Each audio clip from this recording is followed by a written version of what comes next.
and the CEO was like, well, Patty answered those questions already and sent it back in. And so the MSP was like, Patty, like the person who doesn't know how to reboot a computer, answered these questions? Yeah. So. Oh my. Help me with hip hop. Let's get it right. Protect your patience. Day and night. Donna and David, the experts on your side. Help me with hip hop. Let's get it right. All right. Today we're going to be talking about 5 costly cybersecurity assumptions. And I know what you're thinking. David, Donna, how did you possibly narrow it down to only 5? Oh, man. So let's go through these because they'll sound familiar to you. And it's things that we hear often from time to time. Very, very dangerous. Very, very dangerous to have these assumptions about cybersecurity. And trust me, we could have probably tripled the number to 15 assumptions, but we don't have time. So let's dive into these. Well, we tried to merge some, because, and then keep in mind what assume does to us. For those of you, if you know about assume. So just keep that in mind. They do initially sound pretty reasonable, but then again, not. Yeah. And we'll dive into why not. And that way we're not just going, that's a terrible response. So we'll talk about it a little bit more. And hopefully at the end of this, you walk away with, rethinking some of this stuff. All right. I agree. Let's start with number 1. Number 1, we have cyber insurance, so we're going to be okay. Yeah, I know that's one of our favorites from even way back in the day. Yeah. Well, part of me wonders is this a mindset because of the insurance salesperson? Like, as long as you got this, you're good, or is it just an assumption? Is it like, well, I have insurance to cover it, so I'm not really worried about paying to prevent it. I'll just deal with it after the fact. So I have never heard, it's possible. Don't get me wrong. And I probably don't work with anyone that would sell the insurance that way because they would never end up in my radar. Because if they do, they probably never get to me. Yeah. Right. It's like, but I think it is, I have plenty of insurance on my house. If it burns down, I'm fine. I have plenty of insurance on my car. If I have an accident, I'm fine. I think that it's that scenario that is more likely to create the mindset.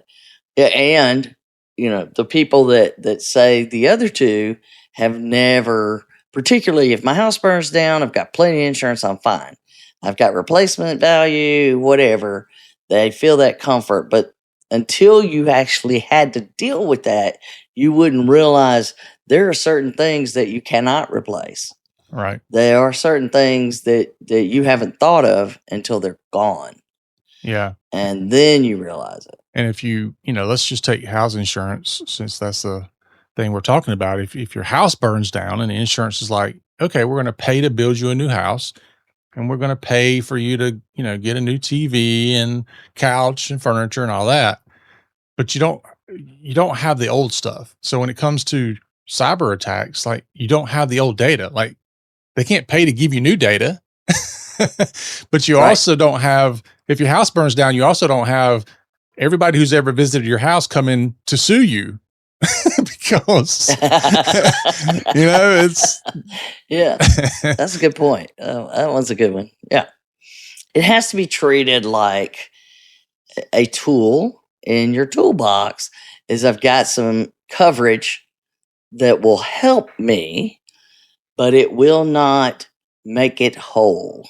And I think that's, I don't think anybody thinks it prevents attacks. Surely not. Right. You never know. It also, when do you think you're getting that money? Yeah.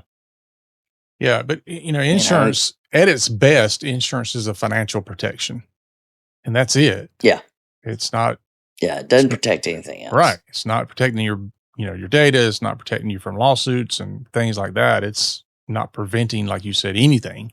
Hmm. And you're assuming, used to this was, we would hear this as a reason not to have any protections. Right. At least now we hear it as a reason that it's okay to have the minimum protections. So it has improved Mm-hmm. in the most part. Not enough, there's still that issue that it hasn't fixed anything. Having the minimum doesn't really fix anything, but I think they're having the minimum because of all the questions that are on the applications now Finally. that don't just say, do you follow HIPAA? Well, I Huh? remember when some of the applications were like 5 questions. Yeah. And it would literally be, do you have computers? Do you have data? Do you have money? That was it. Yeah. And now they've paid out so many times with people taking that approach, and ransomware, like a lot of ransomware happened that was just relying on insurance. Yeah. And what fascinated me is that they would then try to get insurance to pay to do all the things that they weren't doing before, Mhm. because then it would, fix them. And that it was always interesting to see that approach. But now you've got to be able to prove you had those security controls in place and those minimums. So I think that has gotten them to the point, oh, well, my insurance is there, but no one, your patients don't care, your customers don't care, your staff doesn't care, and all your business plans have gone out the window. But yeah, you got insurance. Yeah. One thing I always notice, because I had this conversation last week with somebody who said they had insurance, and they weren't using it in this context. They weren't saying we don't need security. They were just saying we have insurance, because I think you still should have it. And Yeah. and so I asked them, okay, you have the cyber liability, great, but do you know what it covers? Like, and he's like, what? It covers $1 million. I'm like, no. Do you know what it covers? Not how much money they may or may not spit out. What does it cover? What is the process going to look like? How do you even know if you file a claim that they may even consider covering it? Like, do you know what their requirements are? Because they're going to ask you questions like, okay, you said in your attestation that you were doing X, Y, and Z. Can you prove that you were doing those things? Mm-hmm. Like, ask those questions. Yeah, and it covers all the diamonds you have stored in your systems. Well, I don't store diamonds. There's my point. You don't know what it covers. So maybe it only covers systems that you're not using. Maybe it has limitations on what it covers for cloud tools. There's so many variables, but we have that with all kinds of insurance. People don't read it and actually understand the coverage. Right. And but it is designed for most part just to get you recovered, but that's not the recovery plan. It's to get you back in operation, but it still doesn't always cover the things to get you back in operation. Yeah. And it's good to know what those things are before the incident. Otherwise, in a very high stress, frustration situation, you're going to have something that's even more frustrating happening. Yeah. That you could have avoided. Yeah. And that's not the time that you want to learn all of those things at all. No, it's not. So my stance is that, yes, you should have cyber liability insurance, but you should also understand what it covers, what it doesn't cover, and don't be a fool to say, I don't need cybersecurity because I have insurance.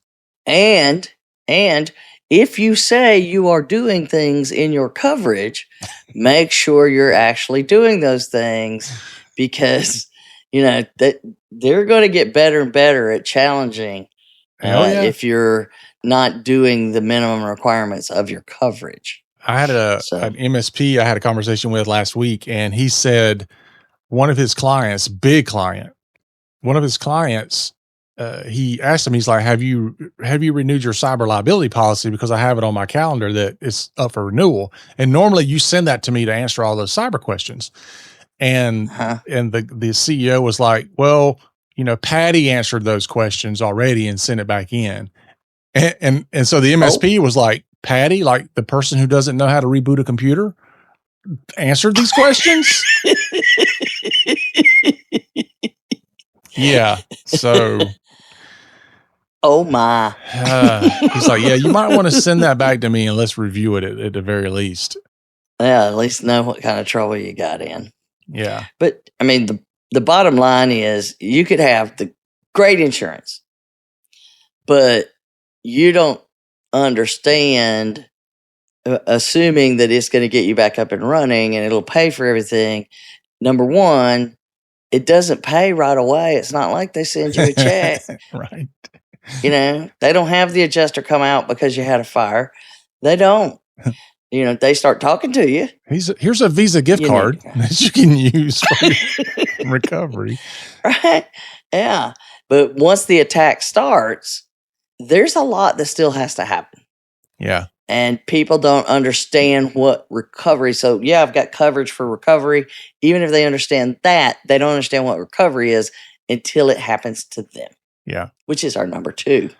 Yeah. Well, we're talking about response and all that. So recovery, response, 2 different things. But number 2 here, once our systems are restored, the incident is over. We're done. That would be just flip a switch. Yeah, that'd be a big no. Wrong. Yeah. And back in the day, it kind of could operate that way, but there's a lot of things that is involved just to get to there, and then that is not when it's over. No. It's a long process. Yeah. It's not like, well, as we were talking earlier, all of a sudden it's like you're done. No. It's like, after a long period of time, finally somebody goes, is this the end? Have we found are we here? Are we done right now? There was no big to do, and it seems like that was so long ago that we actually had this incident when we finally get to that. Because you don't just say, okay, we flip the switch, everybody goes back to work, and nothing really happened. Yeah. And unfortunately, there's still backup vendors, big backup vendors that still treat this like, hey, let's just restore everything, get everything back up and running as fast as possible and get the business back working. But you can't just do that. I mean, they're not talking about the whole, what about the investigation? What about the fact that you are destroying evidence if you are just, restoring everything back to what it was? I mean, there's a lot more to think about. Now, as a backup vendor, you don't care. They're like, we're selling the ability to recover your data. We don't care what you do. But there's a lot more. Well, and the attackers have been in there so long, they're in all the backups. Yeah. The backup vendor has no idea about that. Yeah. Could be. Now, some backup vendors are better than others. Like the one we use, they actually scan all the backups before and after. So, there is a level of additional protection, but it's still not 100%. Nothing is, by the way. Yeah, but is the scan going to find a tiny back door that looks normal because that's the way they're doing it? Yeah, maybe not. Probably not, especially when they're using, the living off the land applications that either you already have installed or, they talked somebody into installing. Yeah, so, I mean, people don't understand that sometimes you actually have to rebuild the system. Yeah. You can't just restore it. You have to make sure that it's actually operational. And a lot of times people don't understand, in order for me to get this critical application up and running, I have to get these 3 others that it depends on up and running. So they just get the critical one, and then these 3 others aren't because they didn't figure that out in advance, and so things keep falling apart.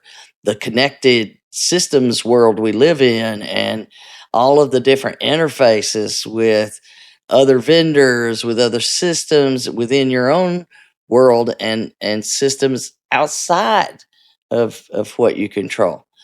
And then don't even think about medical devices. That's Ooh. how you. Oh yeah, and there's one I actually worked on a case where everything was backed up. They were able to restore, got things back and running. And then they realized that one of the systems that ran one of the most important medical devices wasn't being backed up Mm. at all, but it was connected to the network. So it was hosed. And they were able to get it back up and running, but they lost all the data Yeah. because that wasn't covered, you know? And like you think about like your backup applications that you were just talking about, does it address medical devices as well as business applications that are out there? Yeah. Yeah. I don't understand why people don't ask the question about their critical systems and data on the topic of backups. Like, why are you not asking the question, like, do we have this backed up? So many people still feel like it's in the cloud, therefore it is backed up. And that is not the case. And it's not the case for almost every cloud vendor. I don't personally know of Right. any cloud vendor, it's not the ones that I use, that back up your data for you. They don't. Now, they back up the data, like they back up the data centers and stuff like that. But if David calls and says, I screwed up my stuff, I need you to recover it, they're going to be like, where's your backup? They're not going to do it. It's not going to happen. You're not going to get Google or Microsoft or any of these other ones into it. They're not going to recover the data for you. So find out what that is. They have everybody's data in one giant backup. Yeah. They don't have your data in an individual backup. And I don't think people get that. No, they don't. No. You're blended. And many vendors do it that way. Oh yeah. That's why you ask questions about, are you an individual tenant and is that backed up separately? Those conversations should be part of your incident response planning. But if you never take the time to do the planning, it's going to be really, really bad. Yeah. That whole left of boom, right of boom thing. And then we're connecting AI into everything. And we've talked about this before, but AI at some point is, depending on what you're doing with it, AI is going to cause problems. Trust me, been there, done that. I'm tinkering with AI, and I'm in some AI Facebook groups and such, and they all say the same thing. Like, this stuff's fascinating and you should tinker with it, but just know at some point it's probably going to explode. You just had that happen with your tinkering environment, didn't you, David? Yeah. So I had to put my AI agent on 3-day suspension without pay. But I mean, I knew at some point, because sometimes I'm kind of pushing the edge of what, it can do or should do. But that's why I have it set up the way I have it. That's why it's got its own computer and its own segment of the network and its own Google account, and all that's backed up, because when it does decide to nuke itself, which it did, I can recover from right before it happened. No big deal. But how many people are doing these things and they're not backing things up? I mean, to me, it's insane not to think about. Well, and here's another thing on the flip side of that is, when you have an incident, you have to do the forensics investigation to determine what happened, how did it happen, and are the attackers gone, or have they left a way to get back in? What data did they get to? What did they touch? Could they have destroyed it? All of that's done through forensic investigation. And sometimes, what they're capturing is an image of a drive in a certain state. And they want to capture the memory. They want to capture all kinds of things. And that takes time to capture that so that you could even begin restoring things. And they leave that part out. Also, it's okay, it's in the cloud, but I have to cut your access to email, which freaks a lot of people out. Yeah. Still. But I'm going to have to cut your access to your ability to communicate.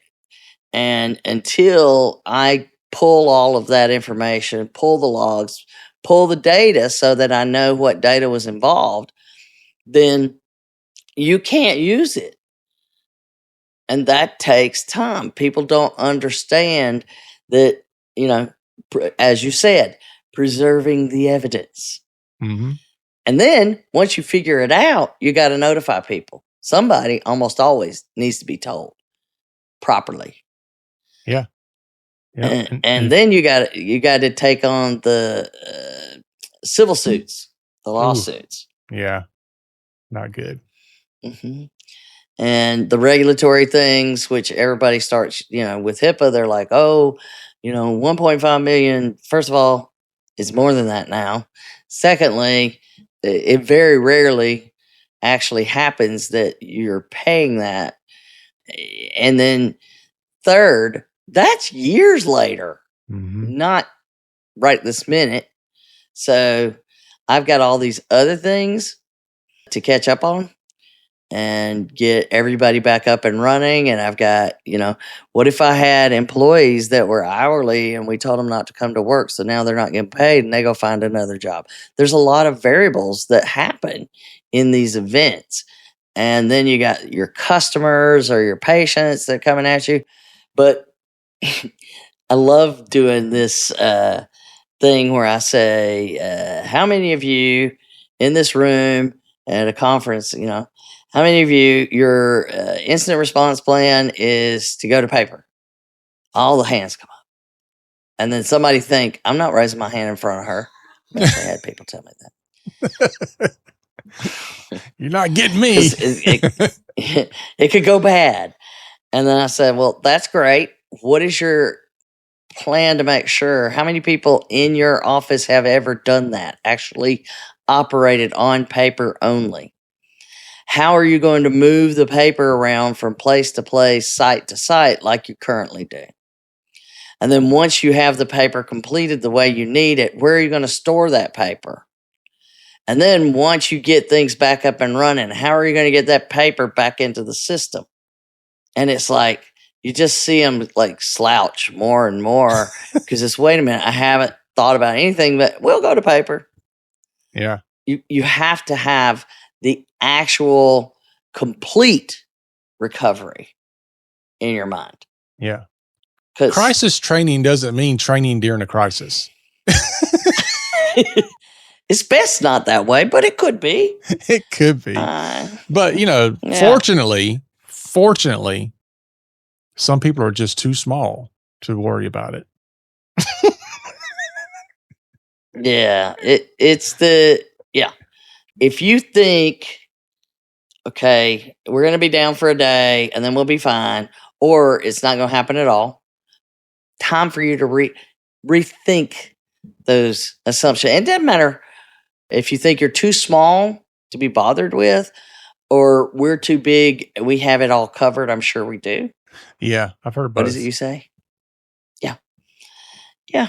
It goes in both directions.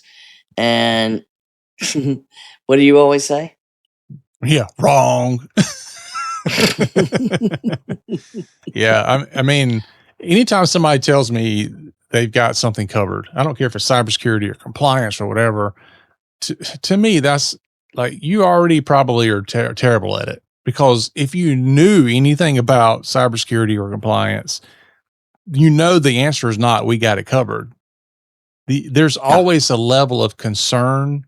There's always a level, I wouldn't necessarily say of doubt, but more like, I need proof, and I need constant proof, because you can, whether it's cybersecurity or compliance, you can be good in the morning and you can be screwed up by lunchtime. Like, somebody told me one time, like, we've got our vulnerability scanning happening every year, so I know we're good. And I'm like, dude, what? Like, you were good for maybe 5 minutes out of 365 days. Come on now. Yeah. You don't have to know how to do cybersecurity, but you should know enough to understand what you need to be concerned about. Yeah. So that's why number 3 is our size protects us, whether it's large or small, because we hear both. Yep. It is this perception that one of those two is going to make sure that it's just not going to happen. Not that it'll happen and will good. It's that it will not happen. And I read a quote one time where, like, a CEO asked a CISO, where do we stand on cybersecurity? And the CISO said, "We're doing great, but the situation is dire." Yeah. Simultaneously, it's like us talking about AI. We're excited but terrified. We're Yeah. confident but terrified. It's the same kind of thing. Yeah. It's like I've had clients tell me before, like, things have been great for 3 years. I don't really think I need your services anymore. And I'm like, what? What? Because what you don't see, you assume is not happening, right? Yeah. And it's, part of it's like, you should understand that the reason why things have been okay for 3 years is because we're here doing what we're doing. And then, Yeah. it's almost like part of me, no lie. Part of me is like, you know what? I'm just going to take my stuff off here, let you figure it out the hard way. And then maybe I don't have to try to have some kind of educational moment with you. I can just let the consequences be consequences, but I try not to do that, but man, and it's just so hard for people to truly understand what it means. You could even, without having David, think everything's okay, and it's really not. Because it's to the hackers, the criminals' advantage to not let you know they're in there until they're ready for you to know. Yeah. I mean, it's like when I was a kid, there was this one year, it was the year that I got a Commodore 64. So 1984-ish. And my parents, I had a closet. It was a huge, like, closet that my parents had in my room. It came out of an elementary school. If you remember the old wooden closets that slid side to side, like that was in my room. And there was one side of it that I didn't use, and my parents use it for storage. Well, they put my Commodore 64 in there, and it was wrapped up in the whole 9 yards. And I would come home from school. I guess they bought it in like November, December, but I would come home from school when I discovered it. I would take that thing out. I would slowly peel the tape off. I would take it all out. I would set it up, and I would play it for like 2 hours. And then once it was like an hour before my parents were to come home from work, I would put everything back together. I would tape it up just like it was before and put it back in the box. So my thing was, I want to breach this, but I don't want anybody to know I am breaching this. And the hackers do the same thing. Like, I want to be in there and I want to be having fun, but I don't want you to know about it. Yeah. Yeah. And in my family, we got caught, and then we didn't get the gift. Well, the hardest part about the whole thing was acting surprised Christmas morning.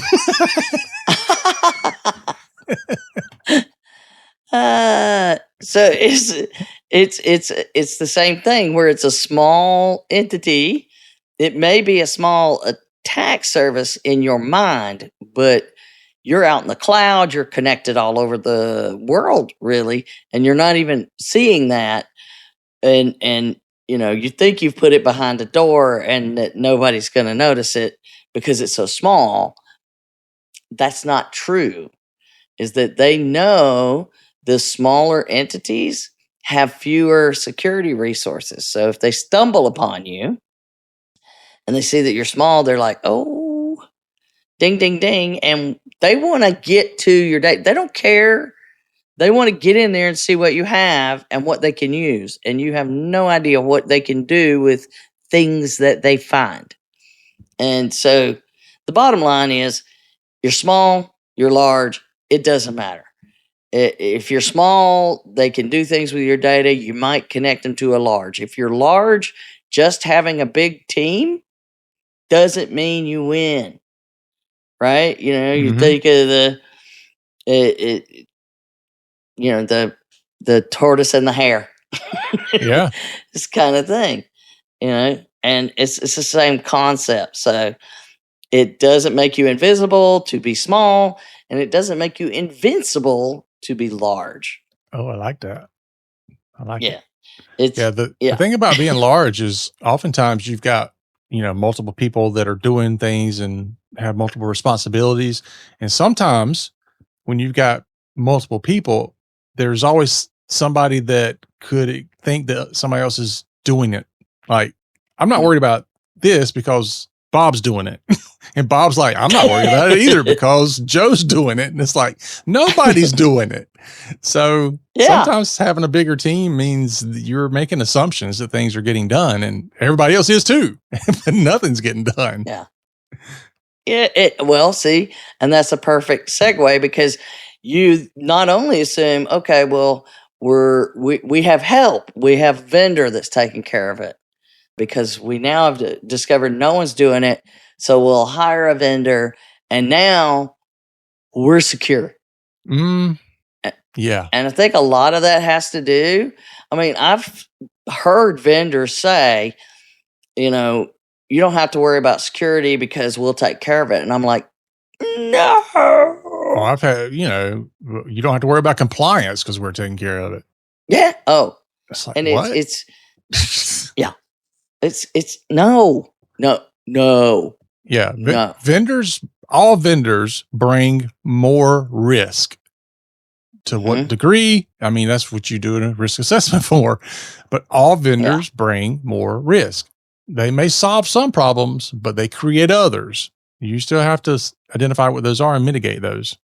Yeah, it's I don't understand how to get that point across better because we all try, but it's like there's this perception with technical people especially. Well, they know what they're doing. Well, sometimes they're overconfident, number one. No. Number two, number two, sometimes they're not as good as they seem to think that they are. Yeah. It is that there's overconfidence in they're actually good at it, but they then think they've got everything covered. You should always think you don't. Yep. And then they're the ones who can't really do it, but they think they know. It's the Dunning-Kruger thing, Mm-hmm. Is they think they're an expert in something, but they're absolutely not. And you can pick those out. To me, it's like, oh, I can have a 2-3 minute conversation with people and have a clue whether or not they're in that realm, right? If they're just throwing out buzzwords and stuff, and suddenly you can ask one question and see them pivot to some answer that's not quite right, but it's one they've learned to use. They think they're right. Yeah.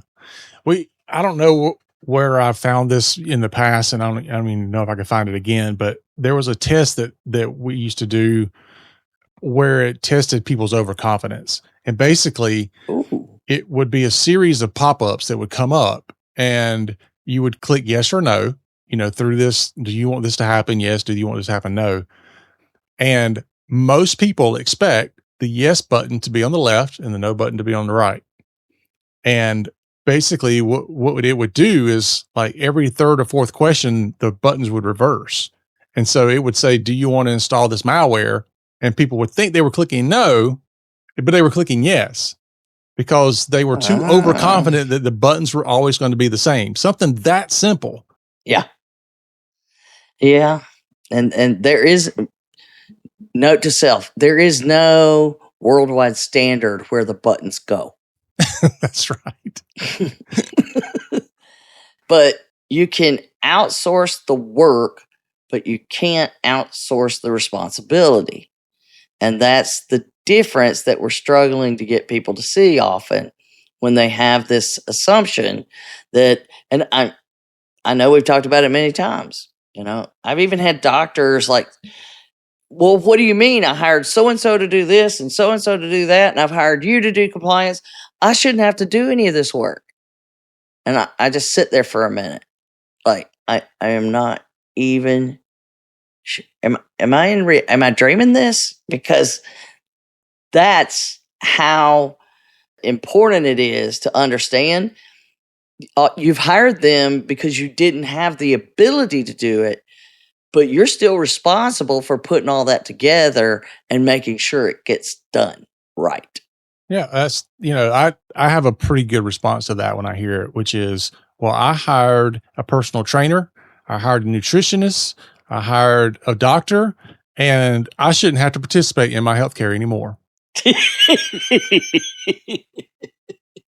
I mean, Yeah, it sounds absurd, right?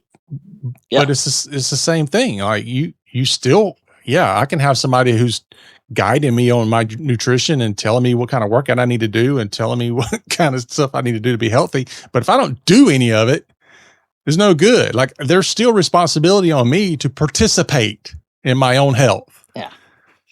Yeah. I like the idea that maybe we could do that. I like how you tiptoed around that. Yeah, I know, right? So you would think that it is something I could wave a magic wand about. Just because you hire me, boom, now you're not going to get sued by anybody. You're not going to have any of these problems. You don't have to document anything you do because I will magically know what you're doing every day. Yeah. No. Not yet, anyway. Shh, don't tell them. So who knows where we're going? Maybe that could happen.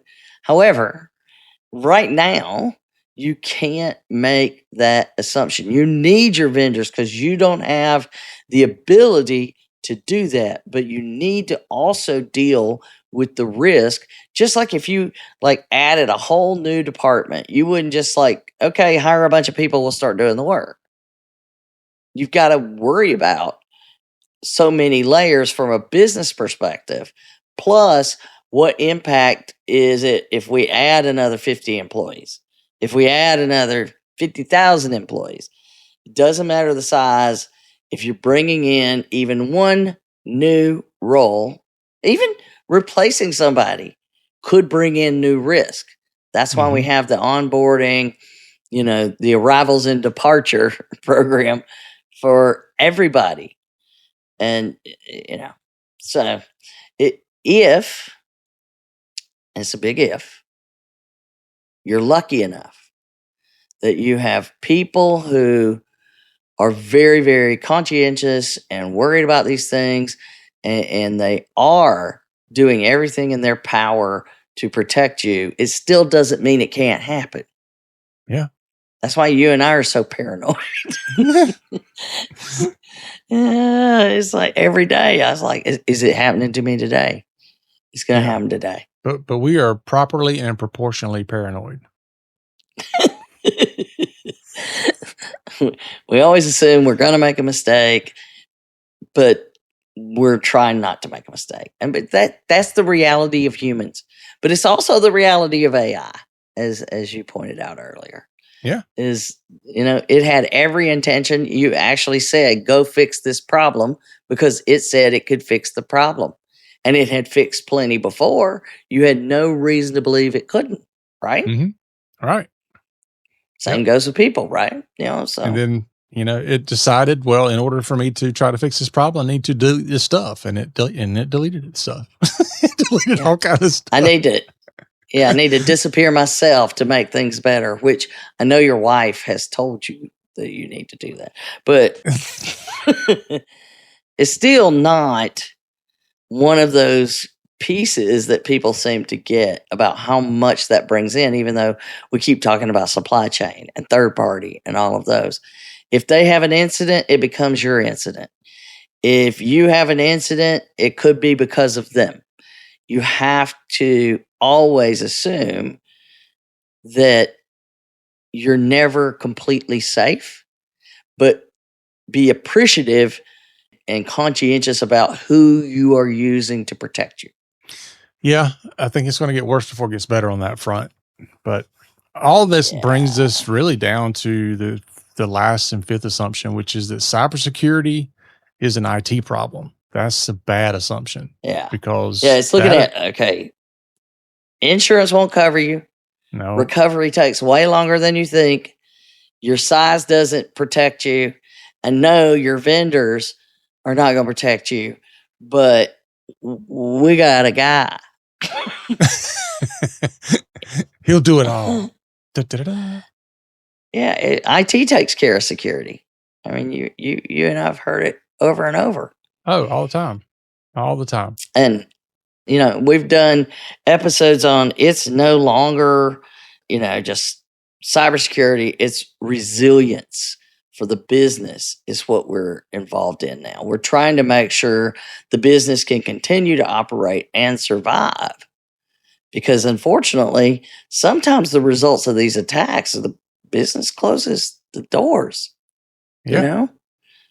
And it's sad when it happens. I mean, we've read some of the things where people had to close their doors, and it is very heartbreaking to read some of their stories. But even if they don't, and this is the conversation I like to have with prospects and clients, which is my job is to keep money in your pocket. Like even if you have insurance coverage, even if everything goes great, there's still a level of financial fallout. And what could you have done with that money? Maybe you could have hired somebody else. Maybe you could have launched a new product or service line. Maybe you could have helped more patients. Whatever it is, you could have done something better with that money than to pay to respond and recover from a cybersecurity incident. Oh, yeah. That's one of the top things I don't think people get is you have a great business plan. And, it's like those of us who went into 2020 with a magnificent business plan Mm-hmm. and then shredded every bit of it in April. Shred it. It's gone. It's not going to happen. Same thing happens if you have a big cyber attack is, we were talking to so-and-so about merging. They're like, deuces. Yeah, I'm out. I'm out. You solve that, and then we'll come back again.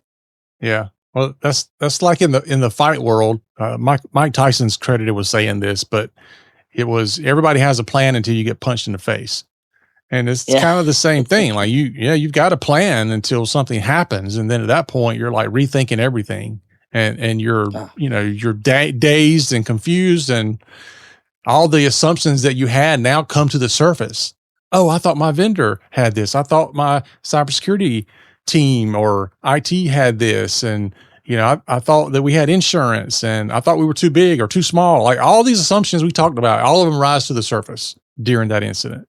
Yeah, 100% is, we have seen so many times. Like I have one of our clients that went through an attack in the middle of an ISP changeover. And we're not going to go into what happened, but let's just say it was bad. Third-party issues. The good news, for the most part, PHI wasn't involved, except for somebody was doing something they weren't supposed to do, and no one had noticed it. And so there was some PHI involved. Had it not been there, the attackers weren't able, because the defenses blocked them. The triggers happened and things, and they got to a server that wasn't supposed to have anything on it. Everybody felt great, but we're like, you better check it. Mm-hmm. Good thing we did, because patients had to be notified, and it was a substantial number, not what it could have been. But they look at it and all of the resources at the high level of the game. You don't have the lowest, least expensive people diverted. You've got the heads of all the different departments. It's the leadership that is diverted to deal with this. So they're not getting their job done. They're getting behind on their work, and they're definitely not working on that next strategic business idea. Yeah. Definitely not. Right. Yeah. They're definitely involved in somehow dealing with this response and recovery situation. No matter what part they're in, they're trying to keep the business going, communicate with your partners, your patients or clients, Oh, and sometimes the press. You've got to worry about handling all those phone calls that are coming in, whether they're expected to come in because you're rescheduling everything or they're coming in because people want to know what's going on. How about your employees? Are they being led in the right directions? Do they even know what's going on?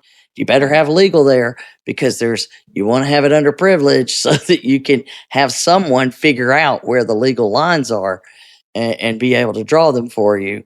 And if leadership's not around to make decisions or bring in money, we need to go buy pizza for everybody because they've worked through the night. They're working through the night.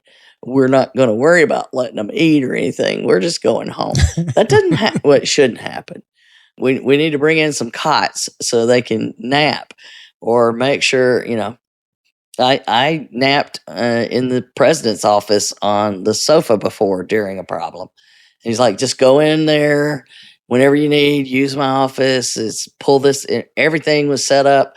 It was there. And that was back in the day. So if you think it's only about technology, none of that I mentioned really had to do with technology, I don't think. Mm-hmm. But boy, all of it had to do with technology not being there. Yep. All right. So let's recap real quick. Your insurance isn't a recovery plan. Your recovery doesn't end when your systems come back online. You got a lot more to go. Your size doesn't matter. It doesn't determine your risk either. Vendors don't eliminate your responsibility, and they certainly don't eliminate your risk. They add to it. And then lastly, cybersecurity belongs to the entire organization. It's everybody's responsibility all the time. So, yes. So if you don't challenge these assumptions, somebody else will. Probably not the ones you want to challenge it. Yeah. The adversary will be the one that challenges your assumptions to see just how far they can go. So maybe Carden should come up with an assumptions assessment. I can call that. Yeah. Yeah. Do you think these things?